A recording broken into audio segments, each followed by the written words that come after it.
એને રિગ્રેટ્સ કહેવાય. હવે આ રિગ્રેટ્સ નામનું પુસ્તક ઓસ્ટ્રેલિયાની એક નર્સે પ્રકાશિત કર્યું.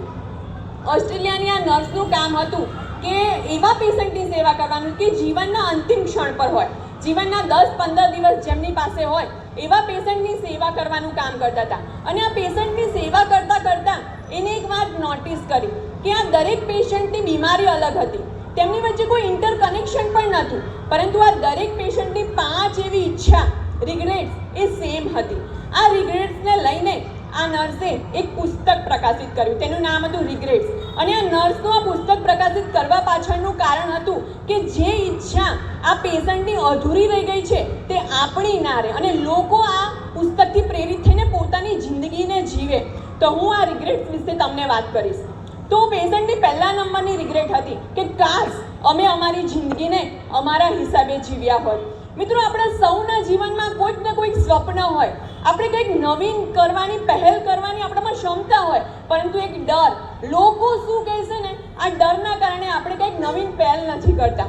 તો જે લોકોમાં સરસ ક્ષમતા છે, સરસ વિચાર છે, છતાં પણ લોકોના ડરથી કંઈક નવીન પહેલ નથી કરતા, તો તેને હું એટલું જરૂર કહીશ કે આ લોકો એ છે કે જેમનાથી પોતાનાથી તો કશું થતું નથી, પરંતુ હા, એક સામાજિક કાર્ય જરૂર કરે છે. સેલેરી લીધા વગર લોકોની નિંદા કરવાનું કામ જરૂર કરે છે. હવે લોકો શું કહેશે એ આપણે વિચારીશું તો એ બિચારા શું કરશે?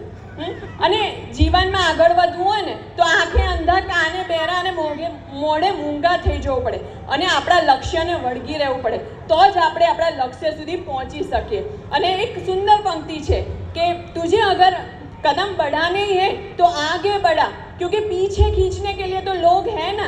तुझे अगर सपने देखने हैं तो ऊंचे देख, नीचे गिराने के लिए तो लोग हैं ना. तू कुछ करके दिखा लोगों को, तू कुछ करके दिखा लोगों को, फिर ताली बजाने के लिए तो लोग हैं ना. મિત્રો, તમે તમારું ઈચ્છિત મુકામ હાસિલ કરશો ને તો જે લોકો પીઠ પાછળ તમારી નિંદા કરે છે ને એ લોકો પહેલી હરોળમાં ઉભા રહીને તમારા માટે તાળી વગાડશે. પેશન્ટની બીજા નંબરની રિગ્રેટ્સ હતી કે કાશ અમે અમારા મિત્રના સંપર્કમાં કાયમ માટે રહ્યા હોત. મિત્રો, આપણે સૌ જાણીએ છીએ કે આપણે જ્યારે નાના હોય ને ત્યારે મિત્રતા એ સંબંધ એવો છે કે મિત્ર વગર એક પગલું પણ આપણે આગળ ન ભરતા હોઈએ, અને મોટા થઈએ ને એટલે ક્યાંક ને ક્યાંક આપણે આપણા ફેમિલી લાઈફમાં, ધંધામાં એટલા વ્યસ્ત થઈ જઈએ કે આ સંબંધને આપણે ભૂલી જઈએ છીએ. તો મને વળી કહેવાય છે કે friendship is the most beautiful flower in the life garden. તો હવે નક્કી આપણે કરવાનું છે કે અમુક સમયના અંતરે આપણા મિત્રને મળી અને આપણે આ મિત્રતા રૂપી ફૂલને ખીલવા દેવું છે કે કરમાવા દેવું છે. પેશન્ટની ત્રીજા નંબરની રિગ્રેટ હતી કે કાશ મેં મારી લાઈફનું રિમોટ મારા હાથમાં રાખ્યું હોત. મિત્રો, આપને ખબર છે કે આપણે સરસ મજાના તૈયાર થઈને ઘરની બહાર નીકળે અને કોઈક એવું કહેશે કે તમે બહુ સરસ લાગો છો તો આપણે ખુશ થઈ જઈએ, પરંતુ કોઈક એવું કહેશે કે તમે આજે સારા નથી લાગતા તો આપણે એટલા જ ઉદાસ થઈ જઈએ. તો મિત્રો, આપણે જ્યારે તૈયાર થઈએ છીએ 10 વખત અરીસામ જોઈએ છે તો આપણે એટલો કોન્ફિડન્ટ આપણા પર નથી કે અમે સારા લાગીએ છીએ, તો કોઈક સારું કે ખરાબ કે એનું આપણા પર અસર કેમ થાય છે? આનો મતલબ તો એ જ ને કે આપણે આપણું લાઈફનું કંટ્રોલ બીજાના હાથમાં આપ્યું છે. એ લોકો ઈચ્છે એ પ્રમાણે આપણે હસાવે છે, રડાવે છે.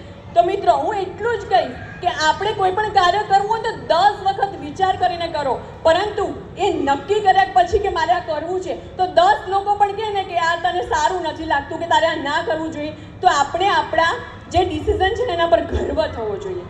પેશન્ટની ચોથા નંબરની રિગ્રેટ હતી કે કાશ મેં ધંધાની પાછળ એટલી બધી દોડ ના મૂકી હોત તો હું મારા બાળકો માટે મેક્સિમમ ક્વોલિટી ટાઈમ સ્પેન્ડ કરી શક્યો હોત. મિત્રો, આપણે ગમે તેટલા પૈસા ખર્ચીશું ને તો જે ગોલ્ડન સ્ટેજ છે ને લાઈફનો એ ક્યારેય પાછો નહીં આવી શકે. શાળા જરૂરથી એ શીખવાડશે બાળકને કે આખી દુનિયા ફોનમાં છે, પરંતુ પરિવાર એ જ આપણી દુનિયા છે ને એ સંસ્કાર આપણે જ આપણા બાળકને આપી શકીશું. જ્યારે બાળકને આપણા સમયની જરૂર હોય છે ને ત્યારે આને આપણે બધું જ ભૌતિક સુખ આપીએ છીએ.